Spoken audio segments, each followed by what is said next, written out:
Presiden Prabowo Subianto memberikan ultimatum kepada para menteri dan pejabat yang tidak patuh dan korup. Prabowo mengaku telah memberikan arahan kepada instansi untuk membersihkan institusi sebelum dibersihkan. Kami tidak akan ragu-ragu bertindak. 100 hari pertama, ya, saya sudah beri istilahnya peringatan berkali-kali. Sekarang, siapa yang bandel,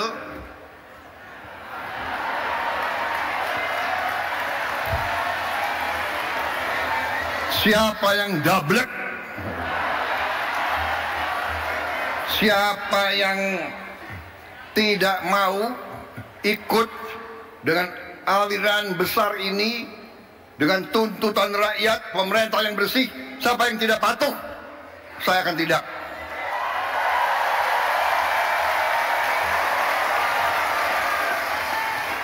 Jangan kira kami ini memang ada yang mengatakan saya ini ada, nggak apa-apa. Ada yang mengatakan saya, tapi saya nggak sebut namanya, kalian sudah tahu loh. Nggak apa-apa. Tapi kami paham dan kami mengerti. Dari saudara-saudara, ya, 100 hari pertama kami akan baik. Dalam arti, saya berharap ada kesadaran. Saya pernah menyampaikan, seluruh aparat, seluruh institusi, bersihkan dirimu.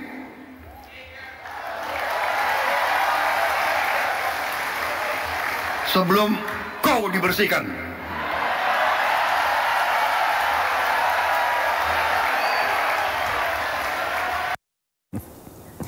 Ya, lalu siapakah mereka yang tak mau bekerja sama yang dimaksud oleh Pak Prabowo, dan apakah akan ada reshuffle dalam waktu yang dekat? Kita akan membahasnya sore ini bersama juru bicara Kantor Komunikasi Presiden Dede Prayudi dan juga pengamat politik Panggi Syarwi. Assalamualaikum, selamat sore Bang Panggi, Mas Dede. Selamat sore Mas Bimo, selamat sore Bang Panggi. Ya, terima kasih sudah bergabung bersama kami. Saya izin ke Mas Dede terlebih dahulu. Mas Dede, siapa yang bandel dan dablek yang dimaksud Pak Prabowo? Silakan.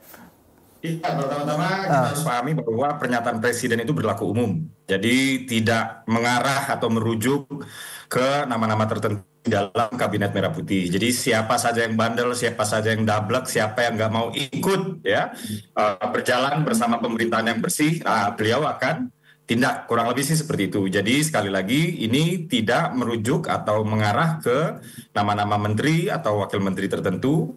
Kalimat presiden itu berlaku umum, dan presiden itu sejak awal sekali sebelum para menteri itu betul-betul dipilih menjadi menteri itu sudah dipanggil ya ke karena diingatkan, kamu jangan korupsi, kamu jangan nyolong uang rakyat, kamu jangan salah gunakan kewenangan kamu. Lalu di Hambalang juga diberikan pelatihan-pelatihan pembekalan terkait dengan good governance, artinya pemerintahan yang efektif, bersih dan efisien. Lalu juga di Magelang ya, di Akmil juga diberikan pelatihan pengayaan materi yang kurang lebih mirip lah seperti itu. Jadi setelah 100 hari ya pemerintah, walaupun presiden tidak memiliki istilah 100 hari per se, tapi di sini beliau tidak capek-capeknya mengingatkan lagi dan lagi, karena bagi Presiden Prabowo pemerintahannya itu memiliki 3 tujuan, yaitu yang pertama pemerintahan yang bersih, pemerintahan efektif dan efisien, lalu juga pemerintahan yang membawakan kesejahteraan untuk rakyat, dan pemerintahan yang membawa kemaslahatan. Demikian, Mas Juno. Walaupun tadi Anda menyebutnya ini general, tapi apakah memang dengan ada riak-riak baik itu LPG kemarin dan hal-hal lain, ini juga bisa diterjemahkan bahwa memang ada sedikit ya beberapa bagian yang memang Pak Presiden melihat ini seperti itu, Mas Dede? Iya,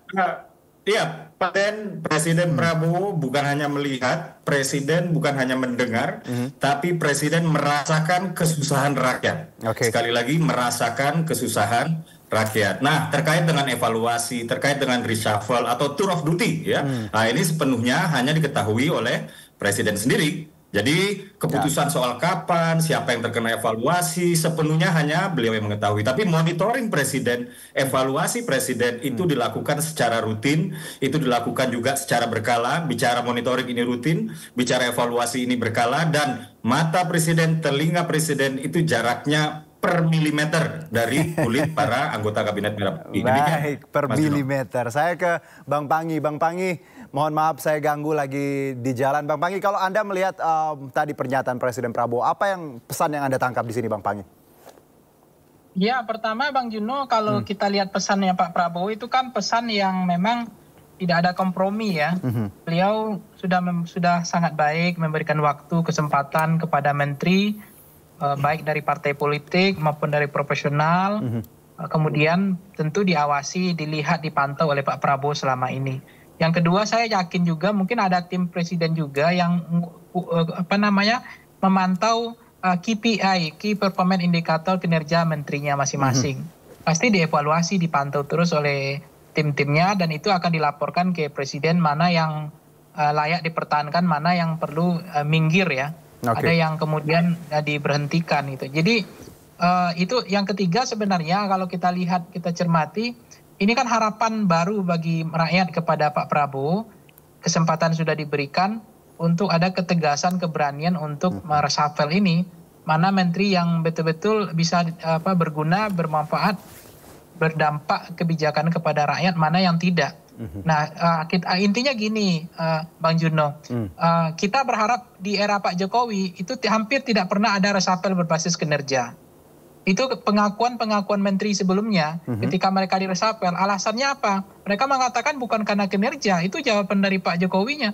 Lalu mereka bertanya, kenapa saya di reshuffle Pak? Alasan politik, ada persoalan kekuasaan dan seterusnya. Oleh karena itu, inilah momentum yang sangat penting bagi Pak Prabowo untuk melakukan reshuffle dengan letupan kinerja.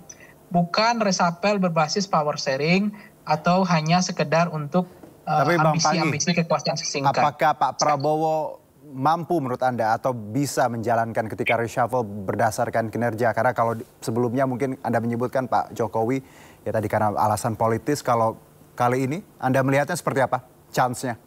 Saya rasa-rasanya kok optimis ya bahwa ini akan reshuffle-nya murni letupan kinerja. Jadi kepada kompetensi, kapasitas, fluktuasi bukan kepada persoalan power sharing atau hanya untuk memenuhi hasrat. Karena kalau untuk memenuhi hasrat kekuasaan atau untuk mengakomodir kepentingan politik, itu kan sebenarnya ini bukan kabinet yang ramping kan, ini kan kabinet kan udah gemuk sekali. Sehingga artinya apa?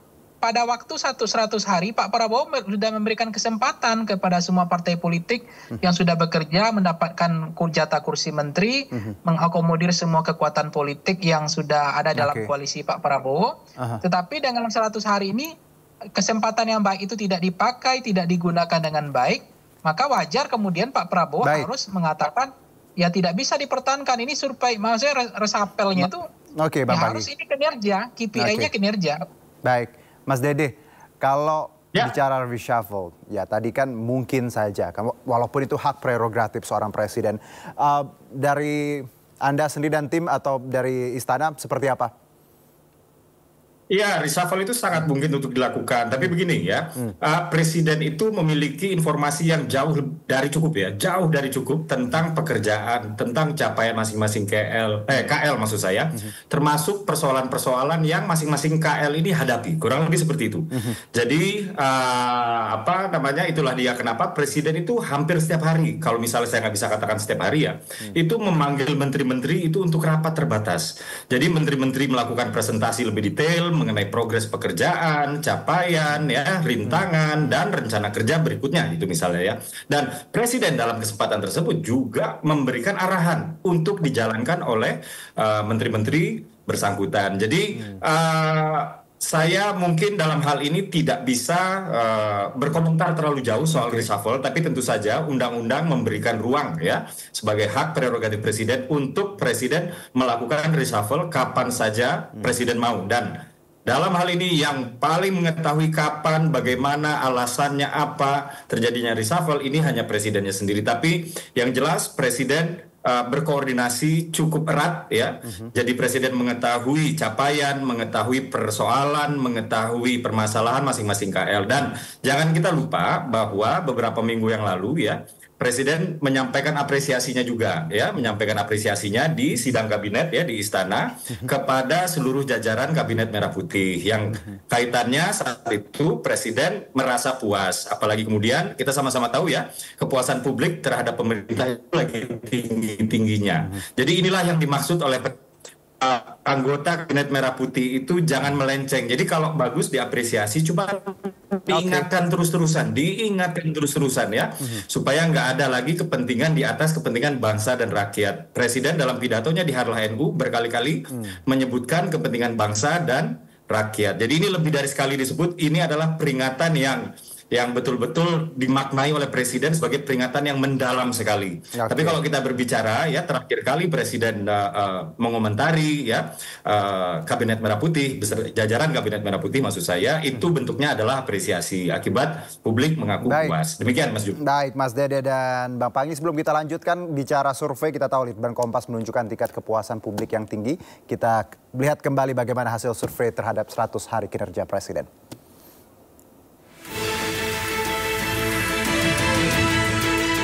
Menandai 100 hari Kabinet Prabowo Gibran, mayoritas masyarakat Indonesia puas dengan kinerja Kabinet. Survei Litbang Kompas menunjukkan 80,9% responden mengaku puas terhadap pemerintahan Presiden Prabowo. Bahkan, hasil ini lebih tinggi dibandingkan pemerintahan Presiden Joko Widodo tahun 2015 lalu. Sekitar 19,1% responden lainnya menyatakan tidak puas terhadap kinerja Prabowo Gibran. Tak hanya itu, tingkat keyakinan publik terhadap pemerintahan Prabowo Gibran juga tinggi, yakni sekitar 89%. Menanggapi hal itu, Ketua DPR Puan Maharani mengapresiasi 100 hari kinerja pemerintahan Prabowo Gibran. Puan juga meminta pemerintah bekerja lebih keras. Apresiasi kepada pemerintahan Pak Prabowo yang walaupun masih belum 100 hari sudah alhamdulillah mendapatkan apresiasi dari masyarakat. Ini merupakan tantangan dari pemerintahan yang sekarang untuk bisa lebih bekerja keras dalam menjalankan pemerintahannya sehingga apapun hasilnya adalah untuk rakyat. Jadi bekerja lebih baik, bekerja dengan lebih semangat, dan apapun yang menjadi kekurangannya akan bisa ditindaklanjuti dengan evaluasi yang terbaik bagi rakyat. Survei juga menunjukkan tingkat kepuasan masyarakat terhadap bidang politik keamanan mencapai 85,8%. Di bidang kesejahteraan sosial di angka 83,7%, ekonomi 74,5%, dan hukum 72,1%.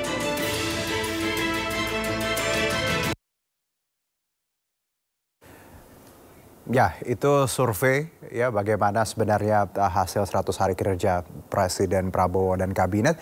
Kita kembali berbincang dengan Mas Dede dan juga Bang Panggi. Mas Dede. Oke, Bang Panggi masih bersama kami? Oke, Bang Panggi. Oke, Bang Panggi.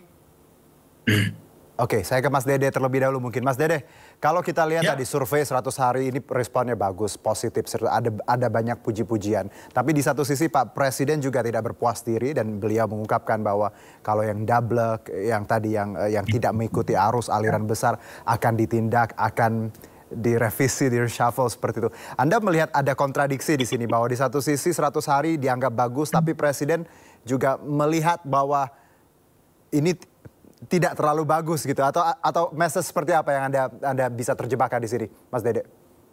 Iya, message-nya adalah begini. Jadi ketika kepuasan publik begitu tinggi, ya Litbang Kompas 80%, kemarin indikator politik 79%, lalu yang paling baru adalah LSI ya, Lembaga Survei Indonesia 81%, selisih di antara ketiganya itu masih di dalam margin of error. Artinya secara kaidah keilmuan ya dapat dikatakan bisa dipertanggungjawabkan, kurang lebih seperti itu ya. Dan Presiden Prabowo dalam hal ini ya senang ya, beliau juga menyampaikan apresiasinya kepada anggota Kabinet Merah Putih Putih. Lalu kemudian juga beliau mengatakan bahwa ini juga merupakan PR kita, gitu. PR seluruh jajaran pemerintahan untuk bukan hanya mempertahankan kepuasan publik yang tinggi ini, tapi juga kalau bisa kita meningkatkan lagi tingkat kepuasan publik terhadap pemerintah. Jadi maka presiden itu bukan hanya memberikan apresiasi ketika memang publik puas, tapi juga kemudian memberikan peringatan bahwa jangan jumawa. Ingat kepentingan bangsa, kepentingan rakyat yang paling tinggi. Jangan meletakkan kepentingan pribadi, golongan, ya, warna jaket, dalam tanda kutip, itu di atas kepentingan bangsa dan negara. Jadi dalam hal ini statement Presiden di Harlah NU kemarin ini tidak bersifat menunjuk atau mengarah kepada menteri-menteri tertentu, tapi ini berlaku secara umum untuk mempertahankan, kalau bisa justru lebih meningkatkan lagi kinerja Kabinet Merah Putih. Baik, Bang Panggi, walaupun tadi disebutkan Mas Dede bahwa statement Pak Prabowo ada general, tidak mengarah ke pihak tertentu atau menteri tertentu. Dari pandangan Anda, adakah menteri yang rapotnya merah yang nggak kelihatan kerjanya, atau kementerian apa saja yang menurut Anda paling minim kerja tapi boros, Bang Panggi? Iya Mas Juno, paling tidak apa yang saya pakai Bang Dede itu sebenarnya kan harus tidak boleh resapel itu asumsi ya, persepsi atau hanya karena ada yang populis di media, ada kerja menteri yang dia terukur tapi senyap, dia nggak mau tampil di panggung depan, itu kan juga harus dipertimbangkan. Karena kan bagi persepsi publik kan dianggap menteri yang bekerja itu kan yang menteri yang bisa pamer di media sosial kan, menteri yang bisa pamer, maksudnya bisa show off lah bagaimana kekuatan dia bekerja gitu. Nah, tentu ini ukuran-ukurannya harus jelas. Yang kedua adalah menteri yang misalnya kalau saya sering katakan begini Mas Juno, menteri yang tidak berguna itu adalah yang kebijakannya menyusahkan rakyat. Nah, itu juga menjadi koreksi, menjadi evaluasi gitu. Ada selama ke program legasi bisa diperjelas Bang Panggi? Menyusahkan rakyat itu ya. Yang mana yang misalnya kebijakannya menyusahkan rakyat, misalnya yang mana gitu? Iya, kita kan tidak perlu omongin lah, kan banyak menteri-menteri yang kontroversial, kemudian statementnya ada yang bilang misalnya soal BPJS katanya harus ada asuransi swasta saja.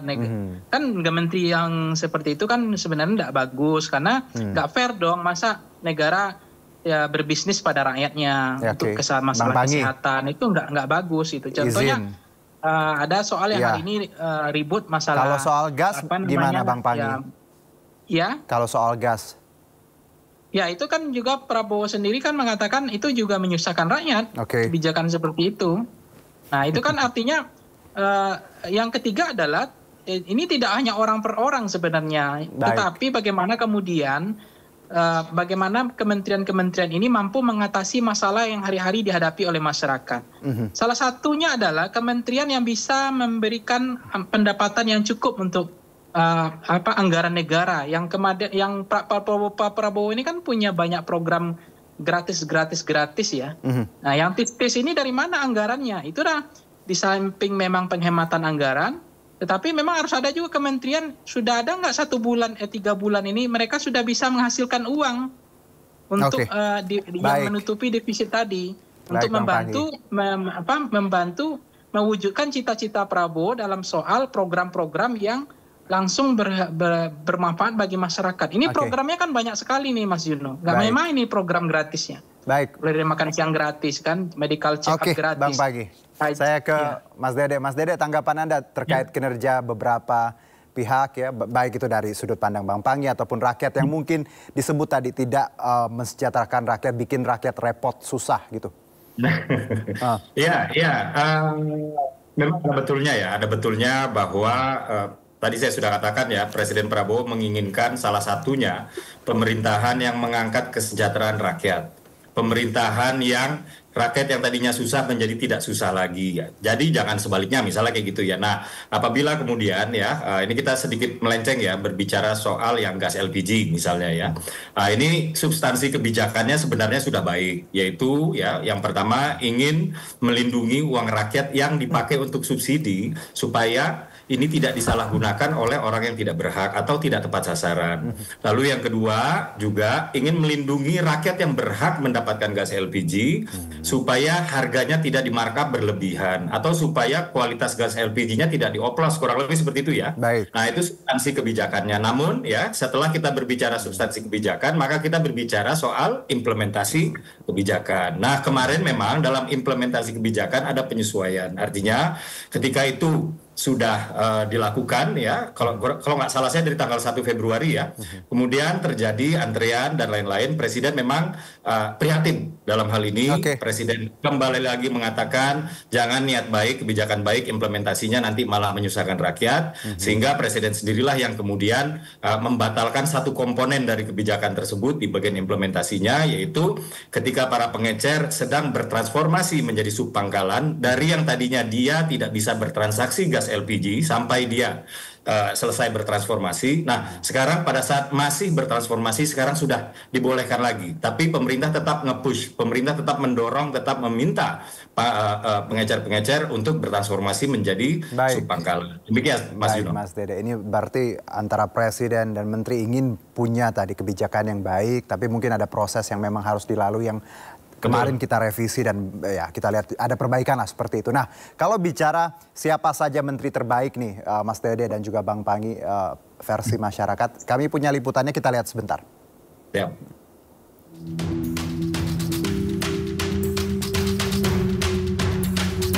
Jajaran Kabinet Merah Putih telah genap bekerja selama 100 hari. Sejumlah pencapaian hingga catatan ditorehkan oleh kementerian di bawah pemerintahan Prabowo Gibran. Banyak yang mendapat penilaian baik, namun tak jarang yang juga mendapat penilaian tidak baik dari masyarakat. Lembaga Center of Economic and Law Studies, Celios, mencatat ada 5 menteri yang mendapat rapor hijau, beserta 5 menteri yang mendapat rapor merah pada 100 hari bekerja di Kabinet Merah Putih.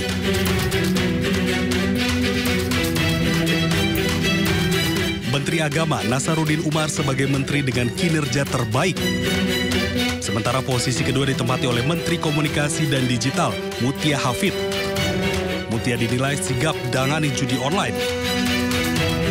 Posisi ketiga ditempati oleh Menteri Pendidikan Dasar dan Menengah Abdul Mukti. Menteri Kesehatan Budi Gunadi Sadikin menduduki peringkat keempat. Rakyat menanti kebijakan tes kesehatan gratis di hari ulang tahun. Di posisi kelima, Menteri Ketenagakerjaan Yassi Erli. Sementara menteri dengan rapor merah adalah posisi pertama ada Menteri HAM Natalius Pigai yang sempat mengajukan dana Kementerian HAM sebesar 20 triliun. Di posisi kedua ada Menteri Koperasi Budi Aristiadi, sementara di peringkat ketiga diduduki oleh Menteri ESDM Bahlil Lahadalia yang ingin meningkatkan lifting migas. Posisi keempat ada Menteri Kehutanan yakni Raja Juli Antoni. Sementara di posisi kelima ada Menteri Desa dan Pembangunan Daerah Tertinggal Yandri Susanto.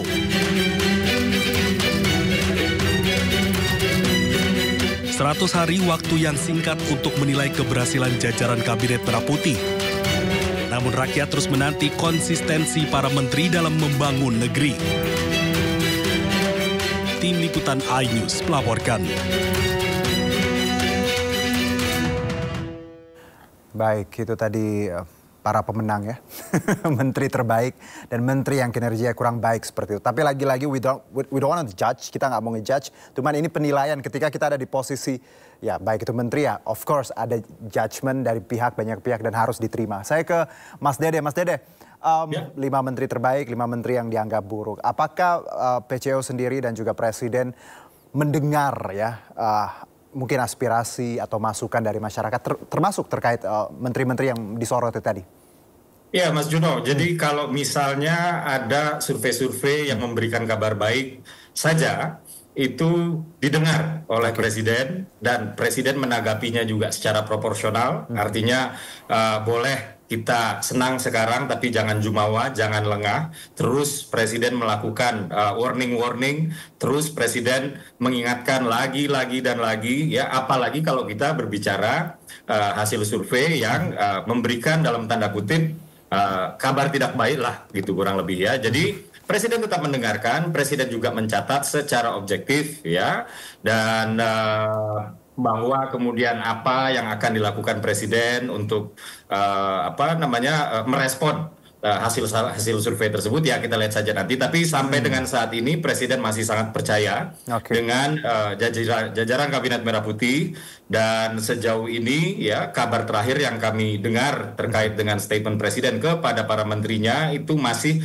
berada di tataran apresiasi. Jadi Presiden tetap mendengar ya, Presiden tetap melihat, kemudian Presiden juga masih percaya ya, tapi begini, Presiden juga mengapresiasi apapun masukan-masukan dari publik ya, baik itu penilaian positif maupun penilaian negatif, karena Presiden menganggap bahwa kritik itu seperti vitamin atau seperti obat, kalau di lidah rasanya pahit, tapi di badan itu menyehatkan gitu, tidak seperti gula-gula yang kalau kita makan terus-terusan di lidah ini manis, tapi dia bisa menyebabkan diabetes. Nah, jadi Presiden menghargai kritik-kritik tersebut, Presiden juga menerima, menampung masukan-masukan tersebut. Demikian Mas Juno. Oke, jadi mending minum vitamin daripada gula-gula ya. Saya ke Bang Panggi. Bang Panggi, ada nama-nama tadi kita punya, termasuk SDM, koperasi juga disoroti, HAM. Anda melihat bagaimana penilaian ini dan apa yang bisa dilakukan misalnya Istana dan Presiden dari survei ini? Oke, Bang Panggi. Boleh diulangi? Saya silakan. percaya Mas Juno tentu Presiden akan lebih terukur ya dengan data riset yang lebih jelas. Sama dengan tadi apa yang disampaikan Mas Dede soal gas LPG misalnya. Itu dalam tataran teorinya, niat baiknya itu baik. Tapi kan nggak ada riset yang lebih mendalam, kemudian ada sosialisasi, kemudian ada yang terukur lah. Kemudian memungkinkan nggak bahwa memang sudah tersebar nggak yang namanya agen itu, atau hanya pengecernya, itu kan dihitung. Jangan-jangan sampai agen gitu tuh terbatas, tidak per desa, tidak per RT misalnya. Kalau sudah semua agen itu sudah ada di RT RW ya nggak akan ribut kemarin. Ini kan mereka mencari gasnya 5 kilo, berarti posisinya bukan agen itu bukan di RT, di kecamatan gitu. Ya ngumpul ya nggak masuk akal. Nah itu yang menurut saya perlu kajian yang mendalam, yang harus ada data terukur.